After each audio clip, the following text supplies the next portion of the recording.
Y por otro lado, nos clasificaban a los gusanos, ¿no? A los enmintos, en donde están los tremátodos o duelas, los nemátodos o gusanos redondos y los céstodes teniasis, donde está la cisticercosis. La cisticercosis, como vamos a ver, es muy frecuente, tanto en países en vías de desarrollo como en países desarrollados, tanto en países industrializados como en países no industrializados. Y veremos pues que tiene mucho de historia. Fíjense ya, Aristóteles en el siglo IV antes de Cristo, en su tratado de historia de los animales, se refería a una enfermedad que le atribuían al consumo de la carne de cerdo, al consumo de la carne blanda, ¿no? En donde veían imágenes redondeadas, ovaladas, perladas en la carne, y que producía pues una enfermedad a nivel de nuestros órganos de la economía. Cuando revisamos, ¿no?, las tumbas y sarcófagos del antiguo Egipto, ahí en sus grabados, ¿no?, nos referían, nos dan un mensaje de la presencia de triquinosis, oxyurus, ascaris, estrongilodiasis y las teniasis. Es decir, tiene mucho de historia la cisticercosis en el mundo. Pero fue Paranoli y Rumier quien en 1550 comienzan a dar los primeros visos de la infestación de la cisticercosis al sistema nervioso central. Y describen, ¿no?, que habían encontrado unas imágenes quísticas en la dura madre, ¿no? Así, redondeadas, redo- ovaladas y de un color algo perlado, algo perlado.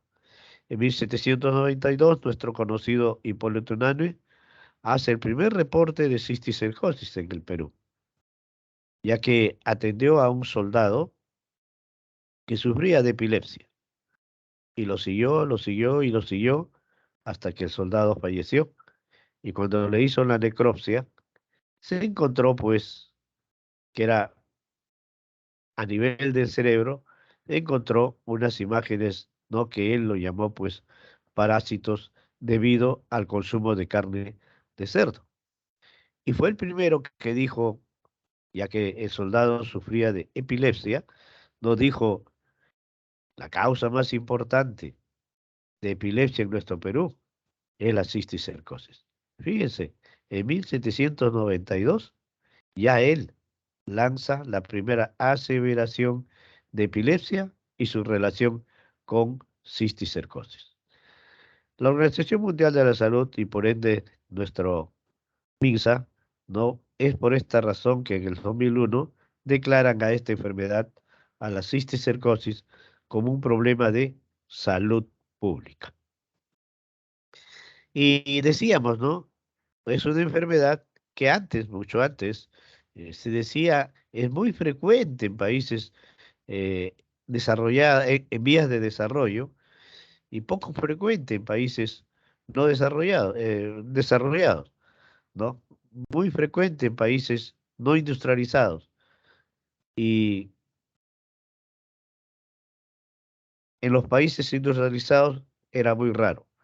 Sin embargo, en los últimos años, debido a los viajes continuos, debido al traslado de personas a través del mundo, ¿no?, hoy podemos decir que esta patología existe tanto en los países ricos como en los países pobres, tanto en los países europeos como en los países latinoamericanos.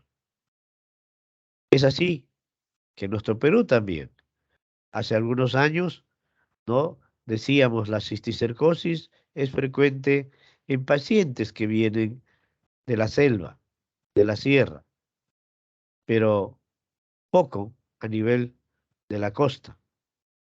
Sin embargo, hoy, debido a la migración interna amplia que vemos, la cisticercosis está distribuido en gran parte de nuestro Perú, tanto en las regiones de la selva, de la costa, como de la sierra. Y es así que en una oportunidad que se hizo un trabajo de epilepsia, ¿no? Encontramos pues una gran cantidad de pacientes con cisticercosis en diversas regiones de nuestro Perú. Por eso es que fue declarado un problema de salud pública. Y de verdad, y de verdad fue pues que pudimos aseverar también o repetir la conclusión de Hipólito Unanue de que sí, hoy, en este momento, la cisticercosis es la causa más frecuente de la epilepsia en nuestro Perú. Pero nos vamos a recordar también nuestras clases de parasitología y nos decían el gusano adulto tiene tres grandes estructuras: la cabeza o escólex, el cuello y el estróbilo, o algunos le llaman estrobilo. El escólex, que tiene una forma globular, un diámetro aproximado de 1 milímetro, ¿no? de, de diámetro, se caracteriza porque ahí se van a observar ganchos y ventosas. Algunos han contabilizado 4, otros han contabilizado 6 ventosas. Pero esta es la característica, ¿no? La presencia de ganchos o ventosas en el escole, que posteriormente nos dimos cuenta que servía para fijarse en el intestino de nuestro organismo. Luego viene el cuello, que es la porción posterior, que fundamentalmente es una zona de crecimiento. Y finalmente el estróbilo, en donde están la cadena de segmentos en desarrollo, los prolótidos. Ahí vemos prolótidos maduros, inmaduros, en degeneración para ser eliminados. Pero estas son las tres grandes porciones del gusano adulto, que recordemos de parasitología. Y aquí una visión en microscopía electrónica. Miren, vemos la cabeza o escole y vemos pues cómo se caracteriza, ¿no?, la presencia de ganchos y ventosas que le sirven para fijarse en la pared intestinal. También recordemos que nos decían, ¿no? El parásito adulto, casi siempre en el ser humano hay uno nada más. Y por eso el término teniasis o solitaria. Raramente, excepcionalmente, hemos encontrado 2 o 3 parásitos en el intestino de algunos pacientes. Tiene una forma aplanada, larga, pudiendo llegar a 7, 8 o 10 metros de longitud. Recordemos pues nuestras clases cuando nos decían la solitaria. Y esta solitaria, como vemos, pues tiene proglótidos, y los proglótidos maduros pueden contener aproximadamente hasta 50.000 huevos. Quienes hacen investigación han tenido el detalle de contar la cantidad de huevos que hay en los proglótidos maduros de este parásito que tiene pues 7 a 8 o 10 metros de longitud. Aquí, para ver una imagen en una endoscopía, la ubicación del parásito, y miren cómo se fija, ¿no?, a través de sus ganchos o ventosas en la pared del intestino. Siempre se ha dicho, siempre se ha dicho que el hombre es el huésped definitivo y que el cerdo es el huésped intermediario.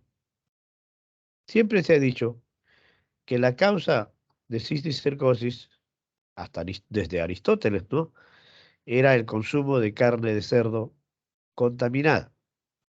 Y así estuvimos con esa conclusión por muchos años. Sin embargo, hoy se sabe, sí, pues es debido al consumo de carne de chancho contaminada, pero también es debido al la mala higiene que tenemos en nuestra alimentación, ¿no? No hay el lavado de manos respectivo, no consumimos las verduras sin lavar, consumimos las frutas sin lavar, a veces tomamos agua directamente del caño, en la sierra tomamos el agua directamente de los riachuelos, de las sequías, ¿no? De los puquiales, y a veces pues nos bañamos en justamente en los ríos o puquiales de la sierra, debido a que no hay pues las medidas higiénico-sanitarias ni el sistema de alcantarillado en muchos lugares de la sierra. Entonces, hoy ya se sabe que la responsabilidad de la presencia de cisticercosis en el ser humano es por el consumo de carne de chancho y también por que no tenemos las medidas higiénico-sanitarias, sobre todo el lavado de manos. Sí, pues, cuando ingresa la cisticercosis al ser humano, va a comprometer, invadir varias estructuras. Está descrito y encontramos en el tejido celular subcutáneo, encontramos en el músculo esquelético, encontramos en el corazón, encontramos en el ojo, pero también encontramos en el sistema nervioso central y periférico, ¿no? Es decir, la cisticercosis invade todos los órganos de la economía. Y a veces no, cuando internamos a nuestros pacientes, nos encontramos con pacientitos que vienen porque tienen un nódulo debajo de la piel, en este caso, por ejemplo, las piernas, y cuando mandamos a cirugía para la biopsia y de ahí a patología, nos dicen esto ha sido o es una, un quiste por cisticercosis. A veces se encuentran en los globos oculares, ¿no? Así, forma redondeada, ovalada, que está en el humor vítreo, y oftalmología nos indica que está frente a un cisticerco. Igualmente, en el hígado se ha encontrado, ¿no? En los intestinos y en el corazón. Bien, en el corazón también está descrito, ¿no? La presencia de esta enfermedad y alteran, pues, muchas veces, ¿no? El ritmo cardíaco. En muchas oportunidades, en consultorio externo se van a encontrar ustedes con personas que vienen y dicen, doctor, tengo un nódulo, una bolita en la lengua. Entonces, uno manda a patología, a cirugía, para la biopsia, luego a patología, y nos encontramos que estamos frente a un nódulo de cisticercosis. Es decir, hay una invasión en varios sectores de la economía. Y cuando llega a nivel muscular, miren, en una radiografía simple de partes blandas o una ecografía de partes blandas, nos encontramos con estas imágenes, ¿no? Que parecen cigarros, ¿no? Los radiólogos llaman imágenes en cigarro o imágenes en cigarret. Eso es la presencia, es debido a la presencia de cisticercosis en los grupos musculares. Y cuando encontramos en el cerebro una tomografía y o una resonancia, nos encontramos con estas imágenes redondas, ovaladas, ¿no? De hipointensidad o hipodensidad, con un puntito blanco a la periferia, ¿no? O con un puntito blanquito en la periferia o en el centro. Entonces, esa es la característica de la invasión de este parásito hacia el cerebro. Esa es la característica de un parásito activo, de un parásito vivo. Pero también a veces nos encontramos con estas imágenes en donde encontramos puntos blancos, varios. Y entonces eso es, ¿no?, la característica de los parásitos muertos, inactivos o calcificados. Entonces, como ven, pues, hay una diversidad de formas de presentación de la cisticercosis en nuestros organismos. Acá una imagen grande, ¿no? Un oftalmólogo nos brindó, ¿no? Una imagen de cisticerco que estaba inmenso. Lamentablemente ya no hay nada que hacer.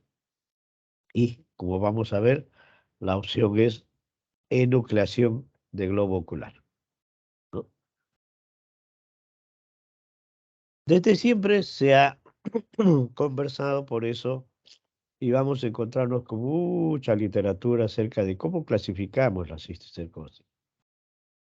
Hay algunos que están clasificados en relación al parénquima, es decir, si están dentro del parénquima, en la masa cerebral, ¿no? O están en el líquido cefalorraquídeo. Entonces, hay las formas parenquimales, ventriculares y subaracnoideas. Es la primera clasificación que vamos a encontrar, ¿no? De acuerdo a si están o no dentro del parénquima. Dos, como ya hemos visto, si estamos frente a un parásito viable, vivo, o estamos frente a un parásito muerto, calcificado. Esta es la característica de un parásito vivo en una imagen por tomografía o por resonancia.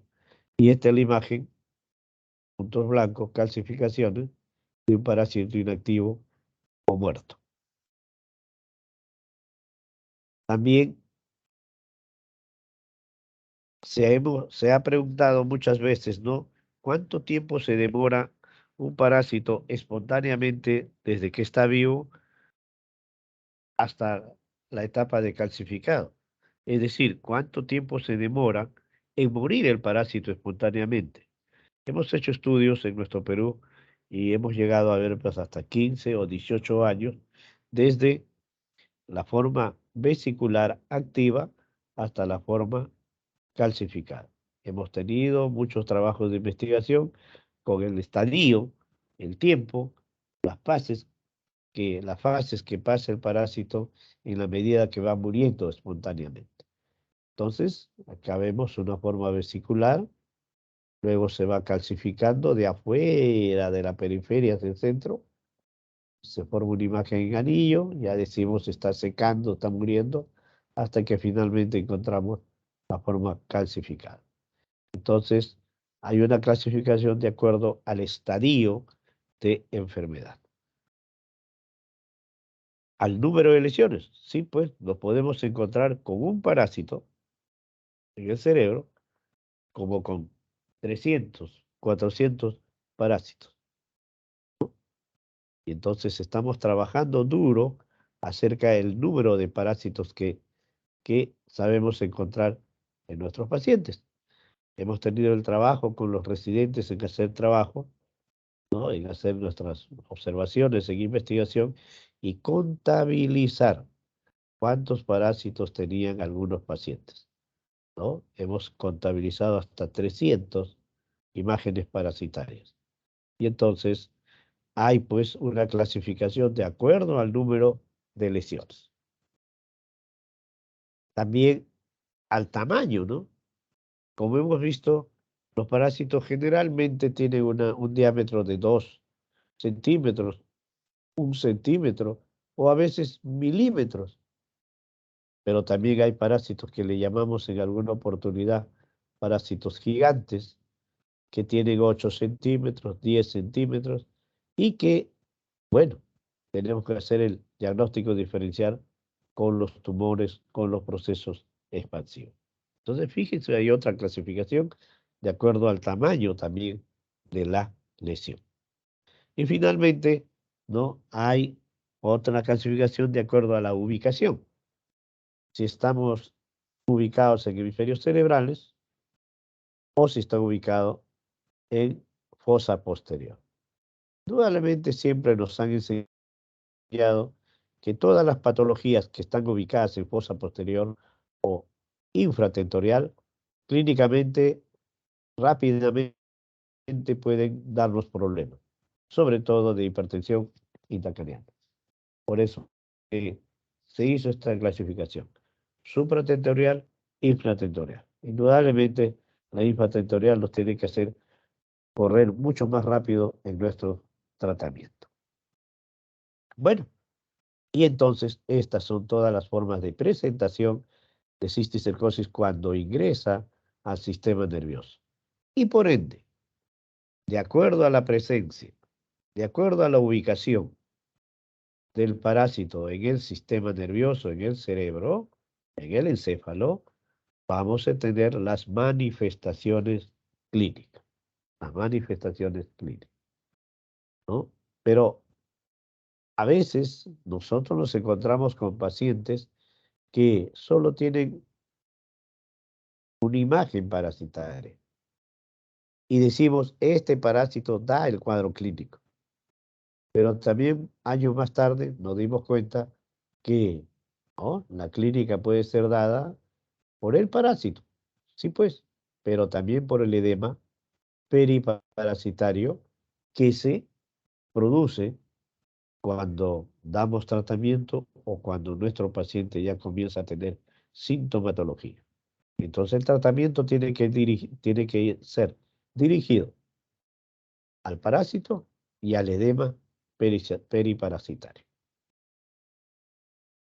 Y es así como hasta ahora se han dado muchos síndromes de presentación, ¿no? Ahí tenemos al síndrome convulsivo, tenemos al síndrome focal, tenemos al síndrome psíquico, generalmente confuso demencial, tenemos al síndrome de hipertensión intracraniana, la hidrocefalia fundamentalmente, y un último síndrome que se presentó en un último congreso, que es el síndrome hipófiso diencefálico, en donde muchos de los pacientes con cisticercosis tenían un panhipopituitarismo.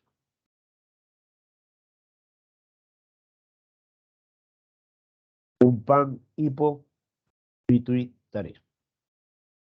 Y entonces, cuando ya sospechamos de la presencia de esta enfermedad, lógico, tenemos que hacer nuestro plan de trabajo, ¿no? Y aparte de los exámenes de rutina, tenemos que pedir, ¿no?, nuestra tomografía, nuestra resonancia, nuestra radiografía de partes blandas y no olvidarnos, ¿no?, de pedir una interconsulta al cardiólogo y una interconsulta al oftalmólogo.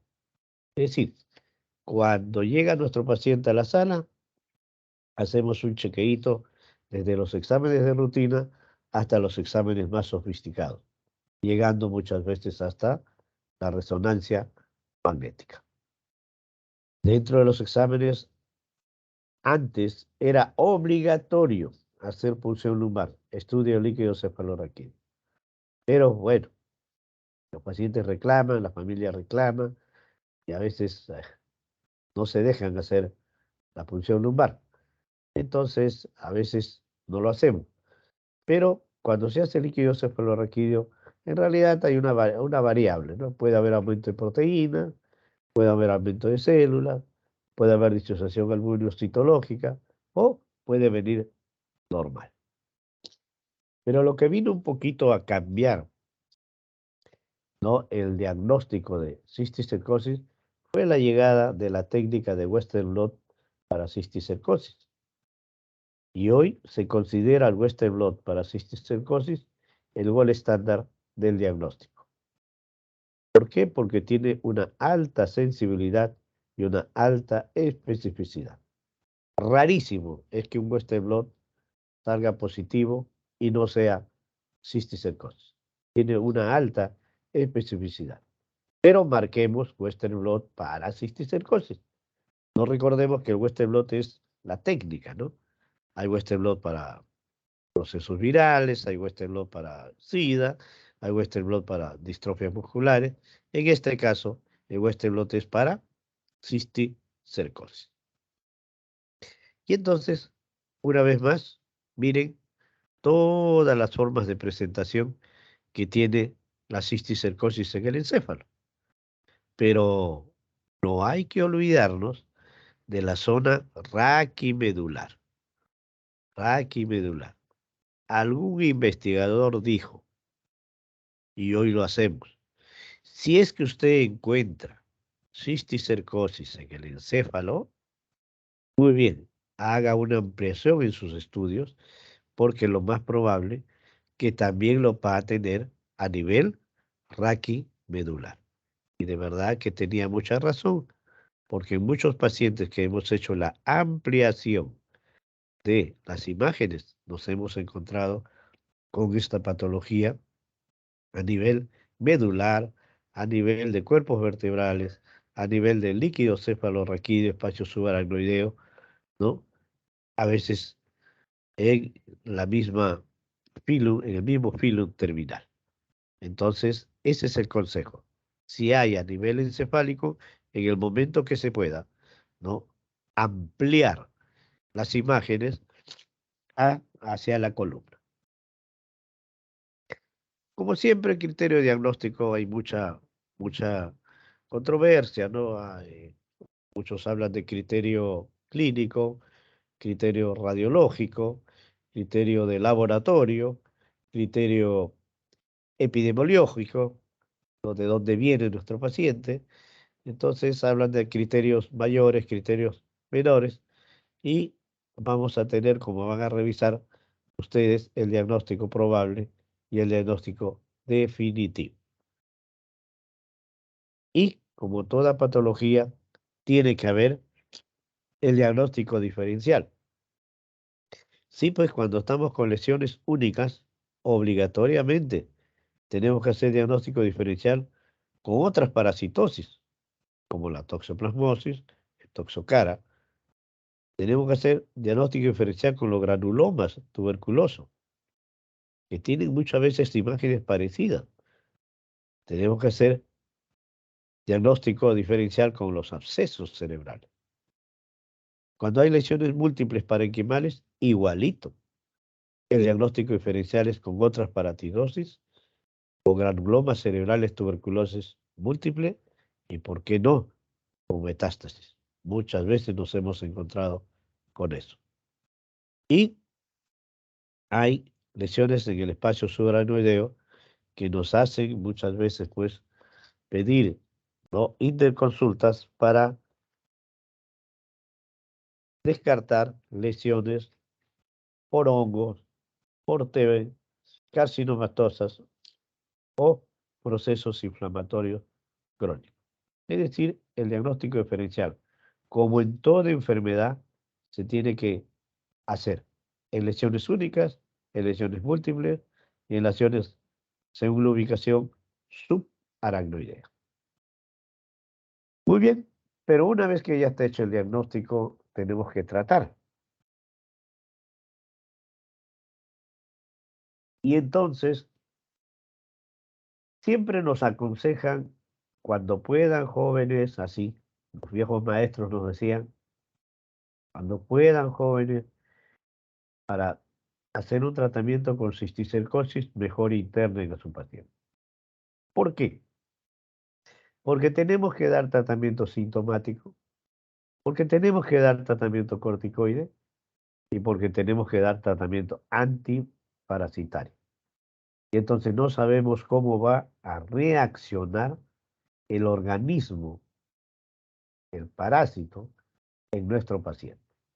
Bueno, si hay alguna complicación en el hospital, bueno, uno puede inmediatamente actuar, pero si pasa en la casa es muy difícil. Entonces siempre nos daban esa recomendación, ¿no? Y hay que seguirlo, hay que seguirlo. El tratamiento sintomático es con analgésicos, tranquilizantes, anticonvulsivantes.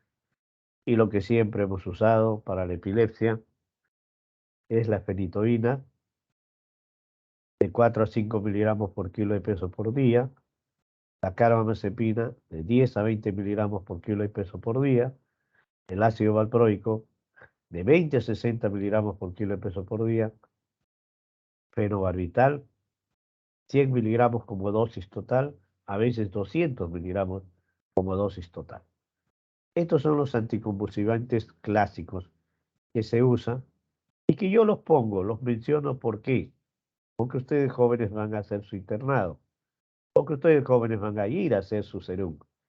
Y allá donde vayan a hacer su serum, en el puesto, en la posta o en el centro de salud donde van a estar, van a encontrar estos medicamentos.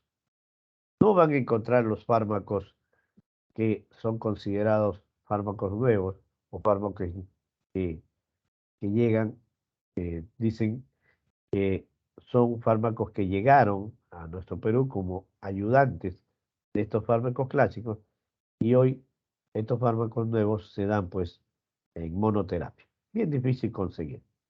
Entonces, lo pongo esto porque es lo que ustedes van a tener y tengan estas dosis en su libretita, ahí bien apuntadito, porque los números, la matemática es bien ingrata y se van a olvidar. Su libretita de su mandil, ahí lo tienen bien apuntadito. Y miren cómo es el tratamiento, ya directamente antiparasitario. Fíjense, un poquito que nos enredamos a veces. Si la lesión es única, hay dos opciones. Albendazol por 10 días o albendazol más praziquantel por 10 días. Si hay una lesión, si hay de 2 a 50 lesiones, primera opción, albendazol, praziquantel por 10 días y albendazol por 20 días.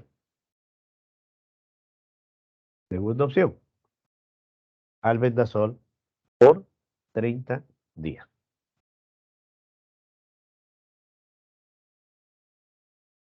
Pero ¿qué hago si cuento más de 50 parásitos, 50 lesiones? Ahí solo estamos autorizados a dar el tratamiento sintomático. No estamos autorizados a dar el tratamiento antiparasitario. Hasta ahora está proscrito dar tratamiento antiparasitario a más de 50 lesiones o más de 50 parásitos. ¿Por qué?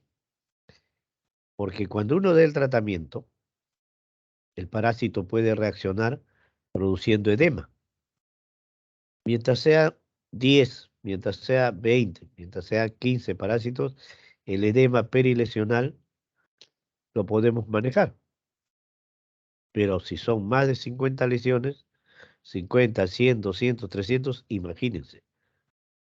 Son 300 edema periparasitarios. Más el parásito nos va a hacer una hipertensión intracraniana severa y podemos tener serios problemas.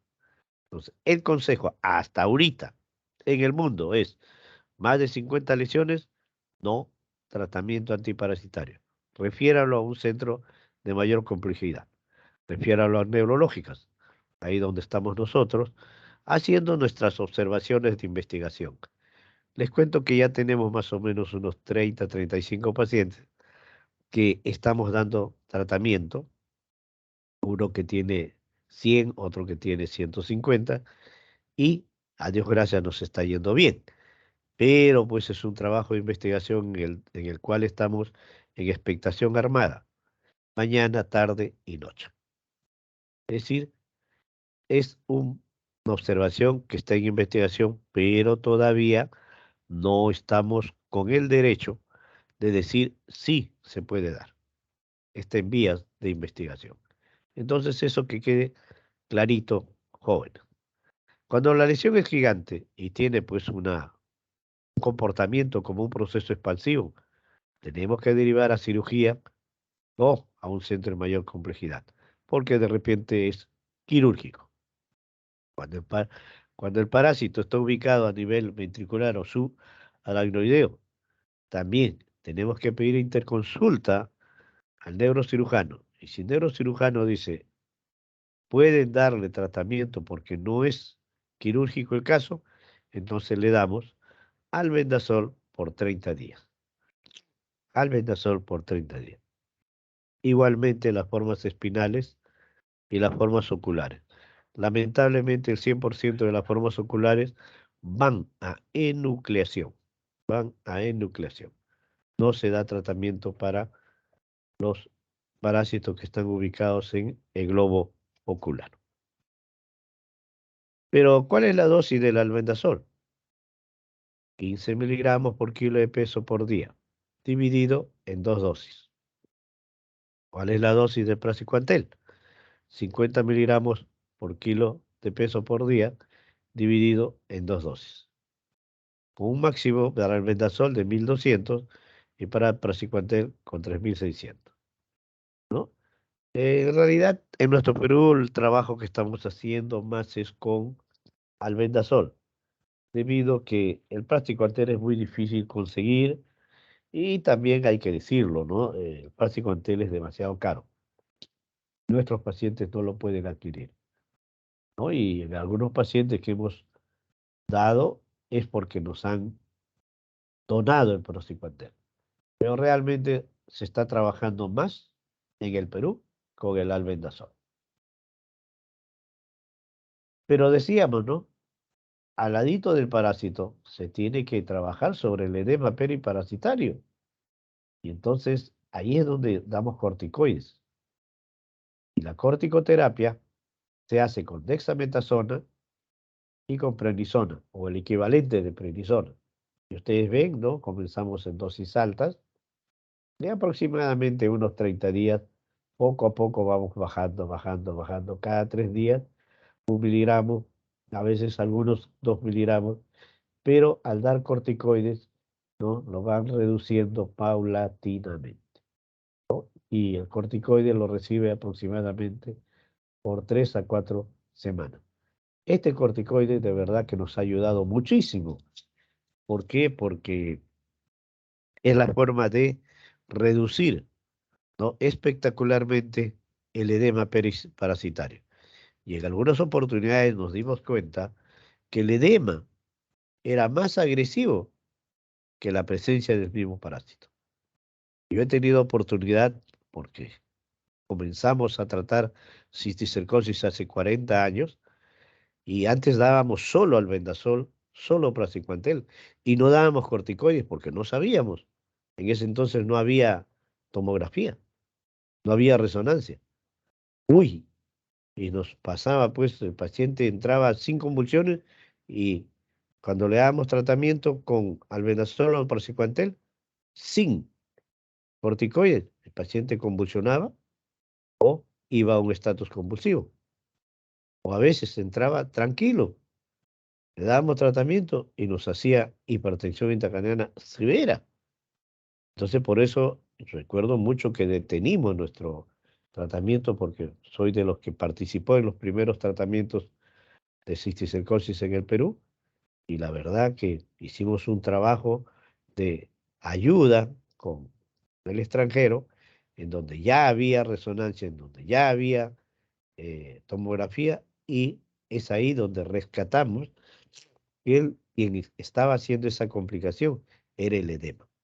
Y es ahí cuando nosotros comenzamos ya a trabajar con el sintomático, con el antiparasitario y con el edema periparasitario. Y entonces, a eso les puedo decir, más agresivo es el edema que el mismo parásito. Pero felizmente con la llegada de los corticoides o del manejo con corticoides, bueno, hemos tenido felizmente éxito en la mayoría de nuestros tratamientos.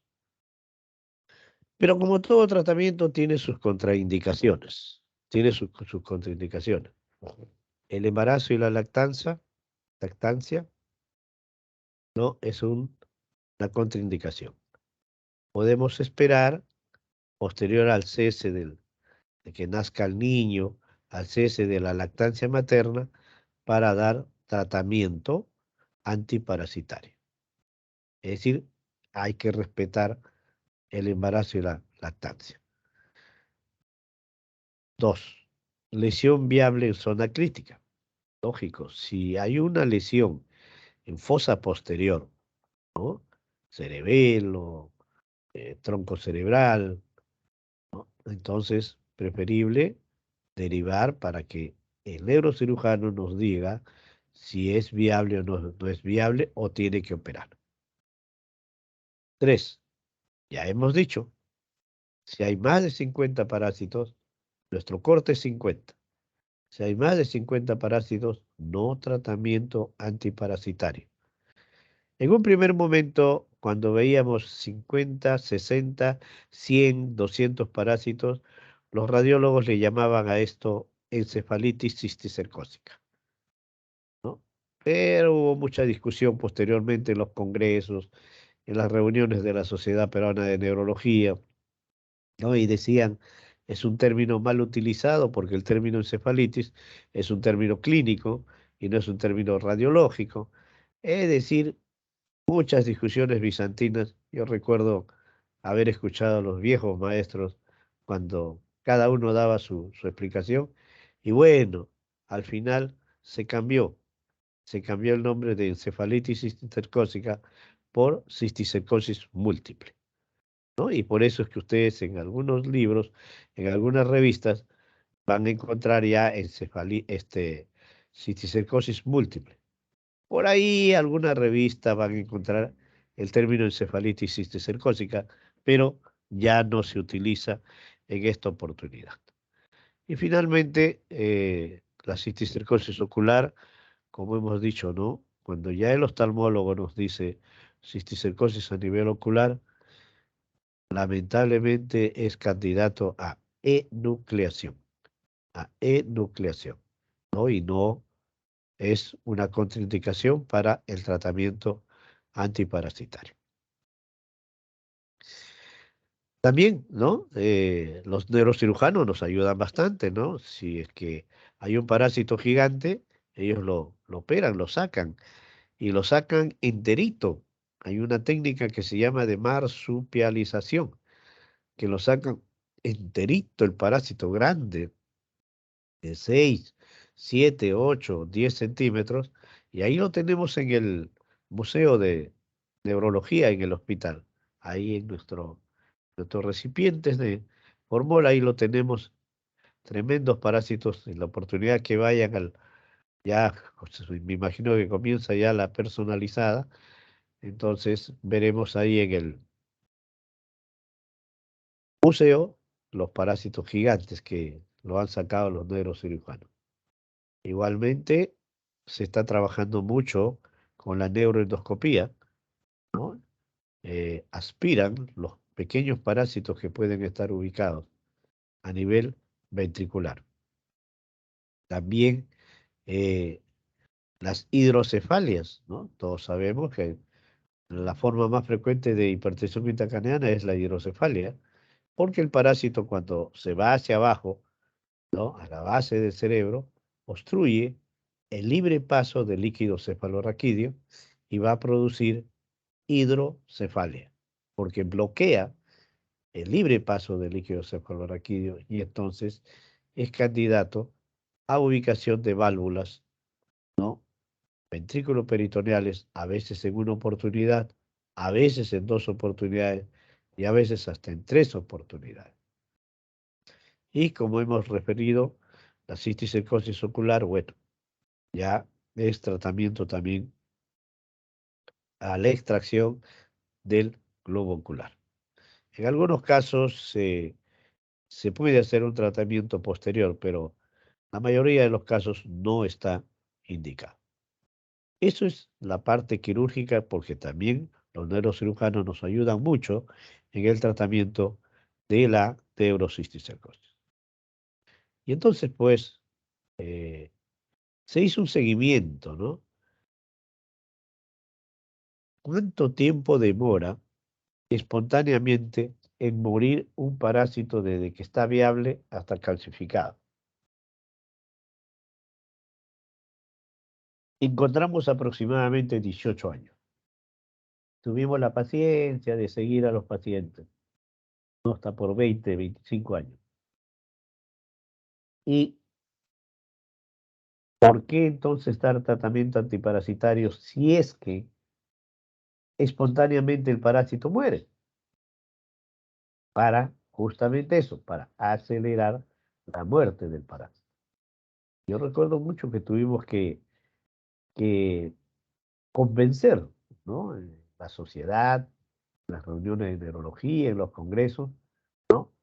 Convencer dar tratamiento a esta enfermedad. Porque había muchos colegas que decían, bueno, déjalo tranquilo al parásito, que, que vaya, su historia natural es de la viabilidad a la calcificación. ¿Para qué lo molestas? ¿Para qué inquietas al parásito? Más daño le haces al paciente. Pero bueno, luego de unos años se encontró en que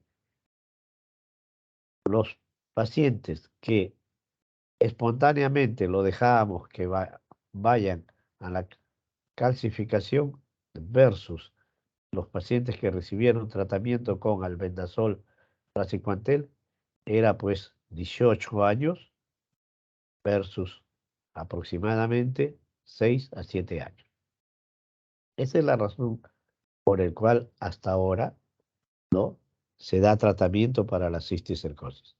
Pero cuidado que se van a encontrar con algunos colegas que van a leer lo que dice aquellas controversias que había en el tratamiento de cisticercosis.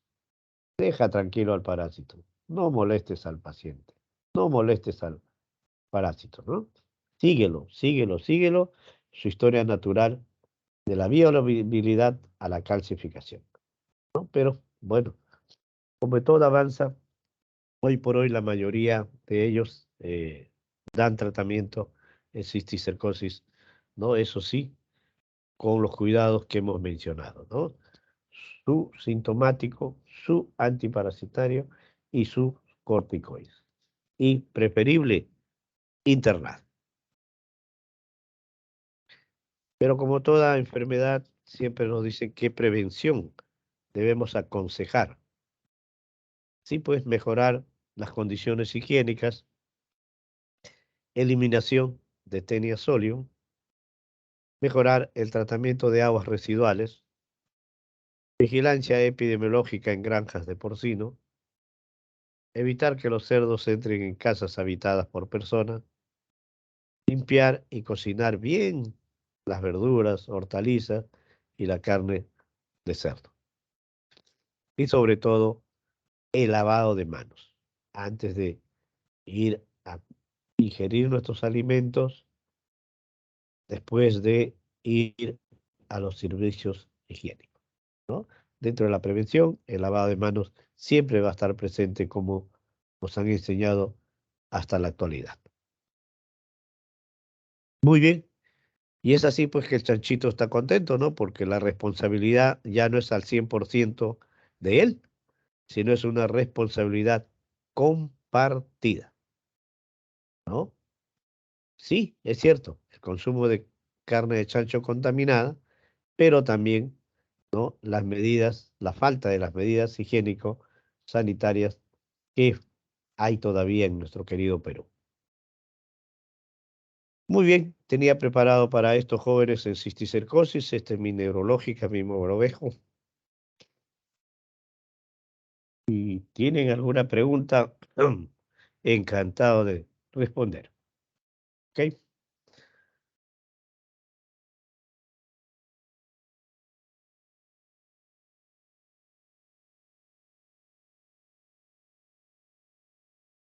Y si no, está claro como el agua, claro como el líquido cefalorraquídeo, cristal de roca. Ahí ven mi sala San Vicente. Detrás de la sala San Vicente hay un saloncito que hice para Villarreal, para mi querido Villarreal. ¿Ok? Eso está identificado como Salón de Villarreal. Nadie entra si yo no autorizo. ¿Ok? Ahí tienen un lugar donde llegar cuando vayan al Instituto Nacional de Ciencias Neurológicas. Muchas gracias, jóvenes. Tarea cumplida, señor delegado, señorita delegada. Gracias en el tiempo que se debe de dar las clases teóricas, porque en la clase teórica tenemos que demostrar también capacidad de síntesis. Es lo que todavía falta en algunos de nuestros queridos colegas. Ok, muchas gracias, jóvenes. Gracias, doctor. Muchas gracias, doctor. Gracias, gracias. Muchas gracias, doctor. Doctor. Muchas gracias, doctor. Buenos días. Buenos días.